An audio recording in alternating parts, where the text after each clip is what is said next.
Je suis Georges Louis, premier roi de Grande-Bretagne de la maison de Hanovre, et mon règne s'est étendu de 1714 à 1727.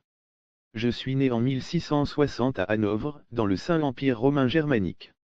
Mon père, Ernest Auguste, et ma mère, Sophie de Hanovre, m'ont élevé avec une solide éducation protestante, ce qui, bien plus tard, allait influencer mon accession au trône britannique. Mon parcours vers le trône de Grande-Bretagne a été loin d'être direct. En tant que petit-fils de la fille aînée de Jacques Ier d'Angleterre, Sophie, j'étais en ligne pour le trône en vertu de l'acte de succession de 1701.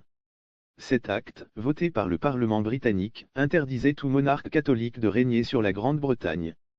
Comme mes prédécesseurs immédiats n'avaient pas d'héritier protestant direct, ma revendication au trône fut renforcée malgré la distance entre Hanovre et Londres.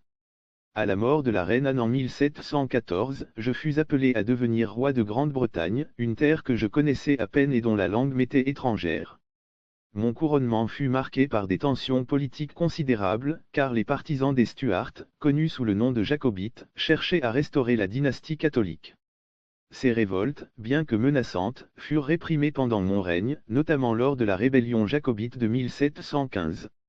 Mon règne n'était pas exempt de défis, surtout en raison de mon manque de familiarité avec la politique anglaise. Je m'appuyais fortement sur mes ministres, en particulier Sir Robert Walpole, qui allait devenir le premier ministre de facto de Grande-Bretagne. Grâce à lui, la stabilité politique fut maintenue, et je pus concentrer une partie de mon attention sur mes territoires allemands. Mes relations avec ma famille furent également marquées par des tensions. Mon fils, Georges Auguste, que j'avais nommé prince de Galles, avait des opinions politiques souvent contraires aux miennes. Notre relation, déjà fragile, se détériora davantage lorsque je l'emprisonnai brièvement après une dispute publique. Sur le plan international, mon règne fut une période de paix relative en Europe, bien que j'eus à naviguer entre des alliances complexes. En tant que roi de Grande-Bretagne et électeur de Hanovre, je dus jongler entre les intérêts de mes deux royaumes.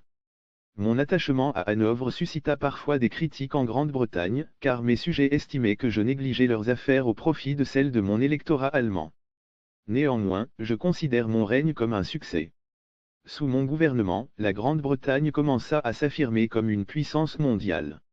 Les fondations d'une monarchie constitutionnelle moderne furent posées, limitant mon pouvoir personnel mais stabilisant la monarchie pour les générations à venir. Je mourus en 1727, alors que je retournais à Hanovre pour m'occuper de mes affaires personnelles. Mon fils, Georges Auguste, me succéda en tant que Georges II, et malgré nos différends, j'espère que mon règne a permis à la Grande-Bretagne de prospérer et de se développer. Ainsi, je suis Georges Ier, roi de Grande-Bretagne, élu par le destin et par la politique pour diriger un royaume que j'ai appris à connaître et à gouverner, malgré toutes les difficultés que cela a pu comporter.